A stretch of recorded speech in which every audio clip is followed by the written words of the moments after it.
TWR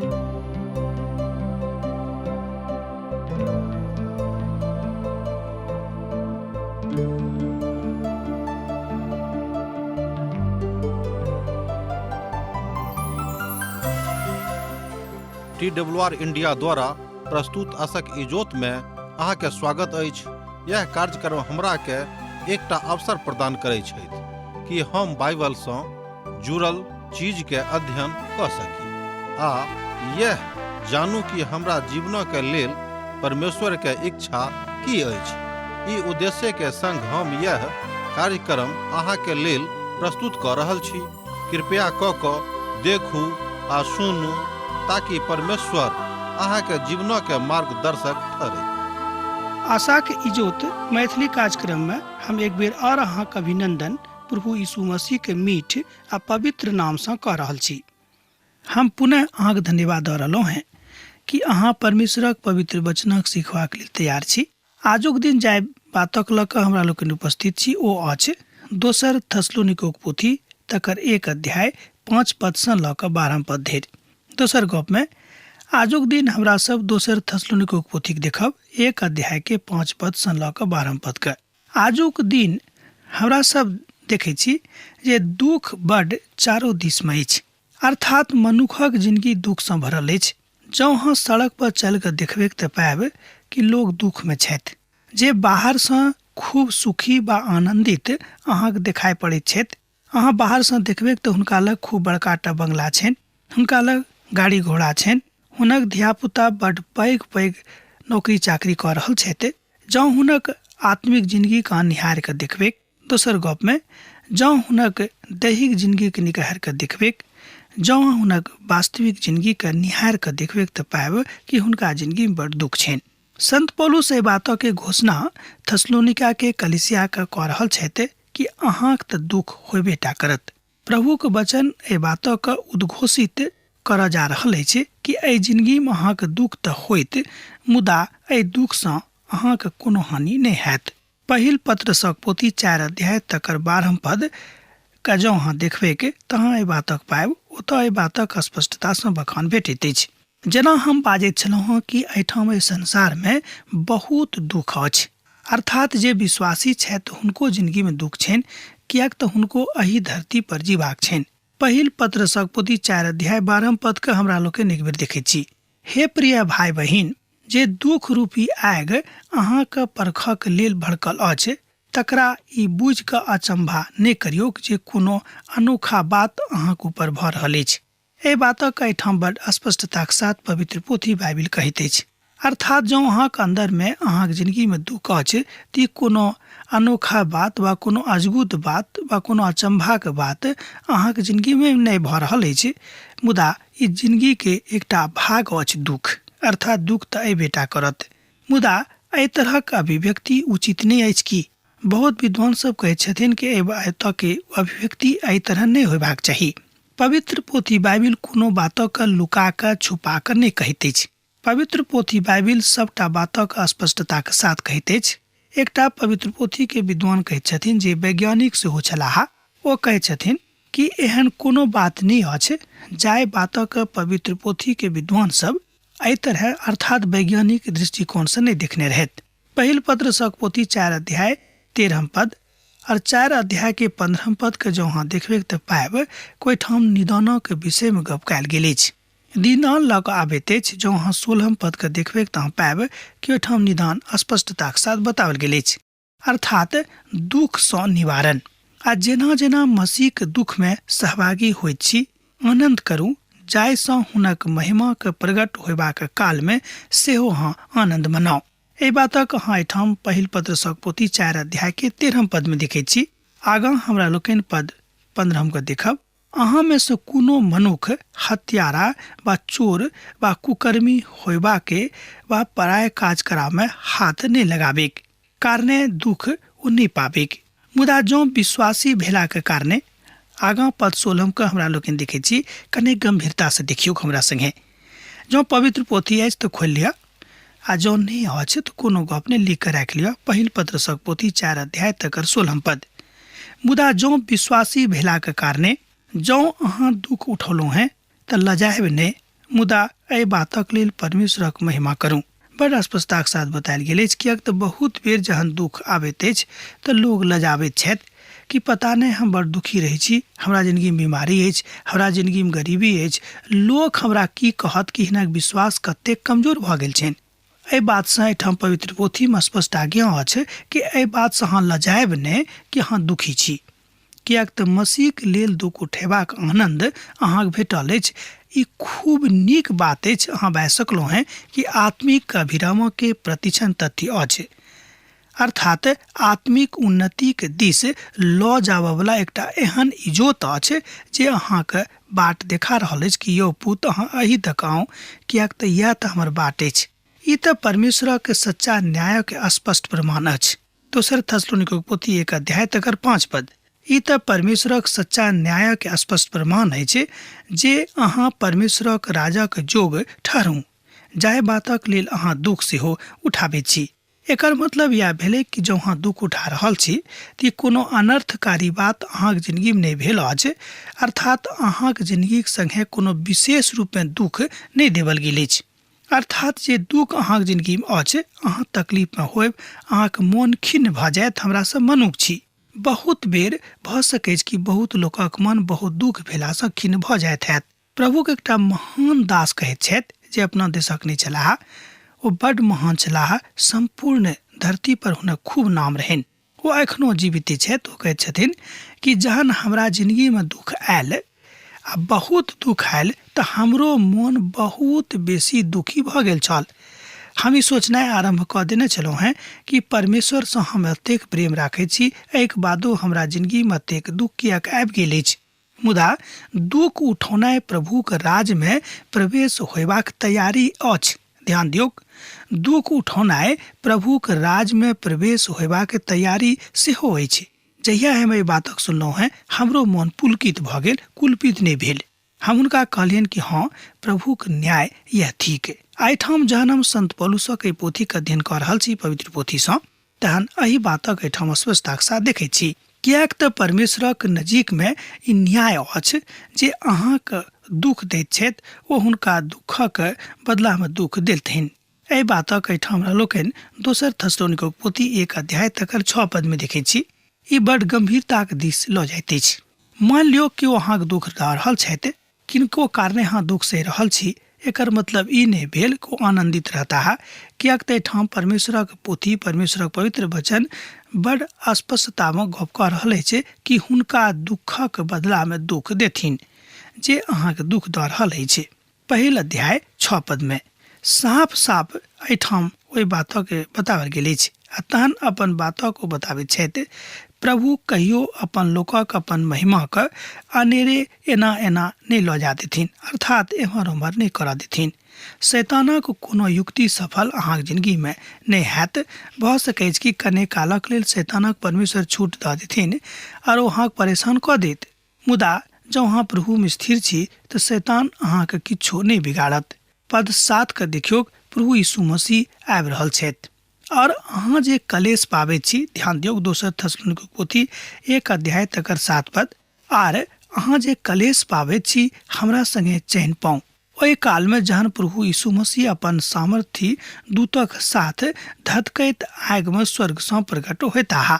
एहि बातक हमरा लोकनि एहिठाम दोसर थिस्सलुनीके पोथी 1:7 में देखैत छी। प्रभु यीशु मसीह न्याय करबाक लेल आबि रहल छथि।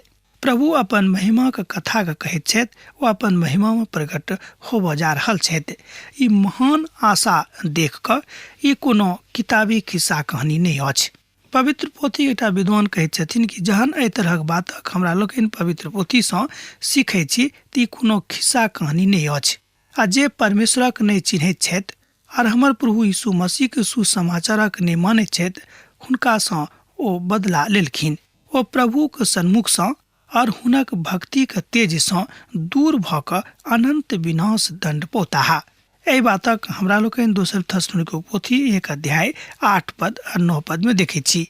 जँ अहाँके लग पवित्र पोथी बाइबिल अछि तऽ हमरा संगे देखियौ पद 8 के पद 9 के। जे परमेश्वरक नहीं चिन्हैत छथि और हमर प्रभु यीशु मसीह के सुसमाचारक नहीं मानैत छथि, हुनकासँ बदला ओ लेलखिन, अर्थात हुनकासँ बदला लेथिन। ओ प्रभुक सन्मुखसँ और हुनक भक्तिक तेजसँ दूर भऽ कऽ अनंत विनाश दऽ कऽ दंड पोताहा। प्रभुक वचन स्वर्गक विषयमे गप कऽ रहल अछि, एहिठाम धरतीके गप नहि करैत अछि। किएक तऽ हमरा सबके एहिठाम बड्ड कम कालक लेल रहबाक अछि, एहिठामसँ विदा होयबाक अछि, अर्थात एहि धरती परहक जिंदगी जे अहाँके भेटल अछि, हमरा भेटल अछि, जे दुखसँ भरल जिंदगी अछि, एहि बातसँ अहाँके वा हमरा खूब आराम भेटत। किएक तऽ एहि धरती परहक जिंदगीके एकटा उद्देश्य अछि, एहि बातक पूरा होइत हमरा सब एहि जिंदगीसँ विदा लऽ लेब। पवित्र पोथी खाली स्वर्गके विषयमे गप नहि करैत अछि, मुदा अहूठामक गप करैत अछि। एहिठामक विषयमे गप कऽ रहल छथि कि जाबे धरि अहाँ एहि संसारमे छी, जाबे धरि अहाँ एहि संसारमे प्रभु यीशु मसीहके विषयमे लोकके बता रहल छी, किएक तऽ एहि संसारमे हुनक सुसमाचारके प्रचार भऽ रहल छनि, तहन हुनक पवित्रतामे, अपन पवित्रतामे अर्थात प्रभु यीशु मसीह के धार्मिकता और प्रभु यीशु मसीह के पवित्रता में स्वयं के जिंदगी के ताना बाना बुनि कऽ स्वयं के प्रभु यीशु मसीह के लेल प्रदर्शित कऽ दियौ, जाहिसँ अहाँके देख कऽ लोग ई बुझे कि देखियो प्रभु के लोग एहने होइत छथि। उत्साह के गप यह थिक कि अहाँ सत्य में एहि युग में छी, एहिमे कोनो शक नहि, मुदा अहाँ नरक में नहि जायब, अहाँ प्रभुक संगे स्वर्ग में आनंद मनायब। यह गप एहिठाम सत्य रूप में प्रकट भऽ कऽ आबि रहल अछि। तहन अहाँ बाजि सकलहुँ हैं कि सबटा बातक शिक्षा संत पौलुस थेसलोनिका के कलीसिया के विश्वासी के दऽ रहल छथि, हुनका बता रहल छथिन। किएक तऽ एहि संसार में अपन कथा के, अपन बाट के बतावल गेल महिमा के विधा के दृष्टिकोण से मनुष्य देखैत छथि। हम हो चाहे अहाँ क्यों रहे, हम रही बा अहाँ रही, बहुत बेर बहुत बातक अपना अपना ज्ञान से, अपना अपना आँख से, अपना अपना विचार से, अपना अपना आचार से लोग देखैत छथि। उत्पीड़न तहने उत्पन्न होइत अछि जहन प्रभुक लोक एहि बातक नहि मानैत छथिन। तैं वास्तविकता यह अछि, सिद्धता एहि बात में अछि कि नरक नहीं जाकर स्वर्ग धाम में अहाँ जाऊं, किएक तऽ प्रभु यीशु मसीह की इच्छा यह छनि। नरक कोनो कल्पना नहीं अछि। ध्यान दियौ, बहुत लोग कहता कि ओहि तऽ किताबक लिखल गप अछि, स्वर्ग आ नरक के देखने छी। पवित्र शास्त्र बाइबिल कहैत अछि, पवित्र पोथी बाइबिल कहैत अछि कि नरक कोनो काल्पनिक बात नहीं थिक, नरक एक सात्विक बात थिक, एक सच्चा के कथा थिक। एहिमे पूर्णतः सत्यता अछि कि नरक अछि। जे क्यों पाप करता है इस संसार में, जे लोकक दुख देता है, हुनका नरक में जाइए पड़तनि, एहिमे संदेह नहीं। एक गोटे कहलन कि ओ लोक अपन शांति के लेल, लोक अपन आपके संतोष देबाक लेल नरक आ स्वर्ग के बना देलखिन। हम तऽ कहब कि हुनका मन में शैतान बहुत जोर से काज कऽ रहल छनि और हुनका प्रभु से अलग कऽ रहल छनि। यूहन्ना रचित सुसमाचार 17 अध्याय 3 पद एहि बातक आत्म विभोर भऽ कऽ कहैत अछि। यूहन्ना रचल सुसमाचार 6 अध्याय आ तकर 29 पद एहि बातक बड़ स्पष्टता के साथ कहैत अछि। आ एहि वचनक ऊपर शिक्षा सेहो दैत अछि कि परमेश्वर छथि, परमेश्वर छलाहा आ परमेश्वर रहतथि। एहि तरह बाजि सकलहुँ हँ स्वर्ग आ नरकक विषय में जे बात पवित्र पोथी में लिखल गेल अछि, बतावल गेल अछि, ओहिमे एको रत्ती असत्यता नहीं थिक, तकरा ऊपर संदेह नहीं करबाक चाही। और अनंत जिंदगी यह अछि जे ओ अहाँक अद्वैत सच्चा परमेश्वरक और प्रभु यीशु मसीह के जिनका अहाँ पठेलहुँ हैं जानिएक। ए बातक हमरा लोकनि यूहन्ना रचित सुसमाचार 17 अध्याय के 3 पद में देखै छी। आगा हमरा लोकनि एहि पोथी में अर्थात यूहन्ना रचित सुसमाचार 6 अध्याय के 29 पद में देखै छी। प्रभु यीशु हुनका उत्तर देलनि, परमेश्वरक काज ई अछि जे अहाँ हुनका ऊपर जे हुनका पठौने छथि विश्वास करियौक। एकर मतलब यह भेलै कि पवित्र पोथी में जे बात लिखल गेल अछि, पवित्र पोथी के अनुसार जतेक बातक ओहिठाम बताओल गेल अछि, ओहि सबटा बातक ऊपर विश्वास करनाइ ई बात आवश्यक अछि कि जँ अहाँ विश्वास करबै तहने हैत आ जँ नहीं करबै तहन नहीं हैत। अर्थात भऽ सकै कि अहाँके विश्वास नहीं हैत और अहाँ विश्वास नहीं करबै, तहन निश्चित रूपे जे विश्वास नहीं करता है हुनका तो ओतऽ जाइए पड़तनि, अर्थात नरक में। हम विश्वासी लोकक बात सेहो कऽ रहल छी। बहुत खाली नामधारी विश्वासी सब छथि, हुनको जिंदगी एहि तरहक भऽ जेतनि, कियाक तऽ चिरंतन परमेश्वरक ऊपर हुनक विश्वास पूर्णताक साथ अखनो धरि मजबूत नहि भेल छनि।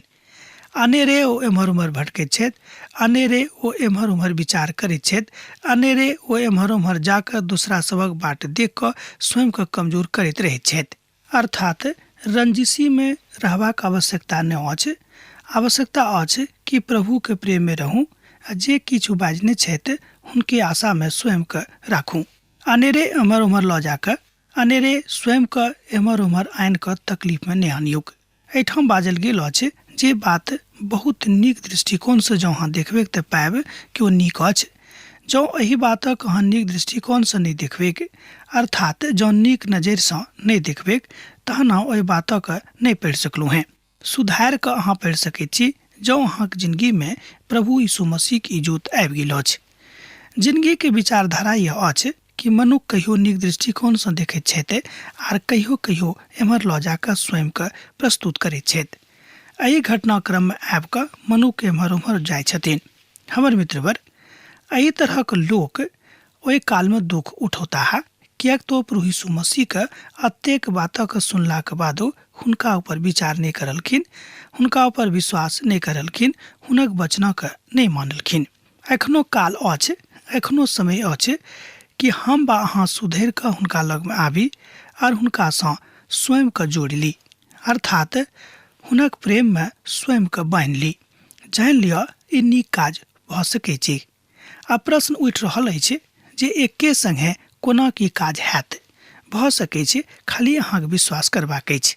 ओ सब छथि जे ईश्वरीय बातक नहि मानैत छथि, हुनक गति नीक नहि हेतनि, एहिमे कोनो संदेह नहि थिक। सुनि कऽ खराब लागत, तमसायब नहि, कियाक तऽ जे केओ प्रभु के नहीं मानैत छथि, जे केओ ईश्वरीय शक्ति के नहीं मानैत छथि, हुनक जिंदगी नीक नहीं रहतनि।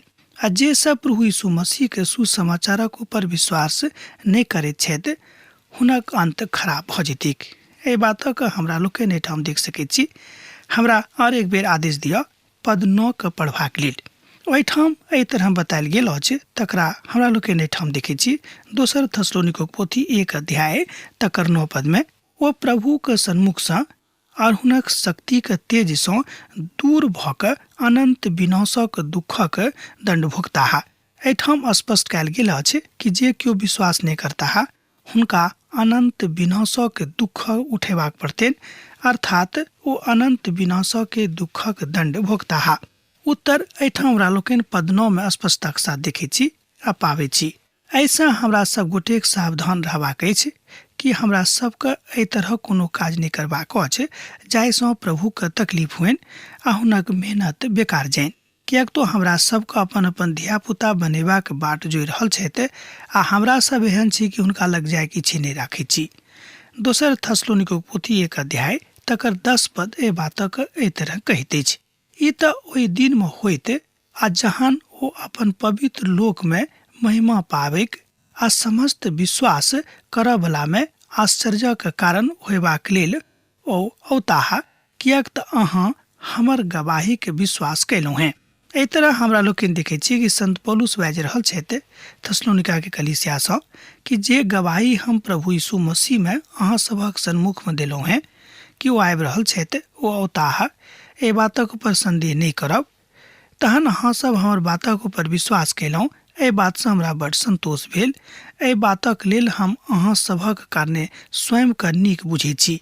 प्रभु यीशु मसीह के एहि धरती पर आगमनक विश्वास में, अर्थात ओहिठाम एहि धरती पर हुनक दोसर आगमन के बाद ओ स्वयं अपन लोकक न्याय करताह, एहिमे संदेह नहीं थिक वा ककरो एहिमे संदेह करबाक सेहो कोनो गुंजाइश नहीं छै। बहुत बेर लोग कहता कि यौ ई तऽ खिस्सा कहानी थिक, एहिमे की अहाँ विश्वास कऽ रहल छी? किताबी बात अछि, किताब में लिखल अछि, एहिके ऊपर अहाँ किया विश्वास करैत छी? ई कोनो लेखक के लिखल किताब नहीं अछि। ई स्वयं पिता परमेश्वर मनुष्य के इस्तेमाल कऽ कऽ अपन वचनक लिखौने छथि। तैं अहाँ बाजि सकलहुँ हैं कि जरूर मनुष्य इस्तेमाल भेल छथि, जरूर पिता परमेश्वर मनुष्यक इस्तेमाल केने छथिन, मुदा वचन हुनके छनि, काज हुनके छनि, न्याय हुनके छनि, सोझ गप में सबटा बात हुनके छनि। तहन जाय किछु बातक एहिमे लिख कऽ राखल गेल अछि ओ सबटा सत्यक अछि। ई कोनो अनेरे के पोथी वा अनेरे के किताब नहि अछि। एहि दुआरे हम अहाँक निमित्त प्रार्थना सेहो करैत रहै छी। संत पौलुस एठाम बड़ विनम्रता के साथ थेसलोनिका के विश्वासी सँ बाजि रहल छथि। एहि दुआरे हम अहाँक निमित्त प्रार्थना सेहो करैत छी जे हमर परमेश्वर अहाँक एहि बुलाहटक जोग बुझैत आर भलाई के हरेक इच्छा आर विश्वासक के प्रत्येक काजक सामर्थ्य के साथ पूरा करैत। ए बातक हमरा लोकनि एहिठाम देखै छी एहि पोथी में, अर्थात दोसर थेसलोनिका पोथी 1 अध्याय तकर 11 पद में। अब हमरा संगे 12 पदक देखियो, जे हमर परमेश्वर और प्रभु यीशु मसीह के अनुग्रह के अनुसार हमर प्रभु यीशु मसीह के नाम अहाँ में महिमा पावेक और अहाँ हुनका में। एहि तरह हमरा लोकनि देखै छी कि संत पौलुस बाजि रहल छथि थेसलोनिका के कलीसिया के लोक के कि अहाँ में प्रभु महिमा पावेत और प्रभु अहाँ में स्वयं के देखे जे हम हुनका से महिमा पाबि रहल छी, यह हुनक योग छनि। अर्थात प्रभु यीशु मसीह की इच्छा यह छनि कि जँ अहाँ विश्वास केलहुँ हैं तऽ प्रभु के एहि बात से खूब आनंद भेटनि कि अहाँ विश्वास केलहुँ हैं और अहूँ आनंदित भ जाऊँ कि प्रभु के कारणे अहाँक जिंदगी में शांति आयल अछि। एहि दुआरे अहूँ आनंदित भ गेल छी, जाहिसँ प्रभु यीशु के नाम अहाँ में चमकैक और महिमा पावेक। यह बात आजुक संदर्भ में, आजुक परिप्रेक्ष्य में हमरा सब गोटे के देखबाक अछि, सिखबाक अछि। प्रभु चाहैत छथि कि अहाँ बढ़ि जाऊँ, अहाँ आगाँ चलि जाऊँ। एहि दुआरे प्रभु अहाँक ऊपर प्रकट होयबाक विषय में बाजि रहल छथि। 12 पद के एक बेर आर देखियो, जे हमर परमेश्वर और प्रभु यीशु मसीह के अनुग्रह के अनुसार हमर प्रभु यीशु मसीह के नाम अहाँ में महिमा पावेक और अहाँ हुनका में, अर्थात प्रभु यीशु मसीह में, जाहिसँ प्रभु यीशु के नाम अहाँ में चमकैक और अहाँ में महिमा पावेक। कियाक तऽ प्रभु यीशु मसीह की इच्छा, हुनक हार्दिक इच्छा यह छनि। आजुक अध्ययन में आरंभ में हमरा लोकनि देखने छलहुँ हैं कि जे क्यों प्रभु यीशु मसीह संगे रहता है हुनका जिंदगी में तकलीफ, कलेश और दुख बहुत बेसी आबि जेतनि। अर्थात सोच गप में बाजि सकलहुँ हैं कि हुनका जिंदगी में दुख के अंबार लागि जेतनि, दुखक पहाड़ आबि कऽ ठाढ़ भ जेतनि।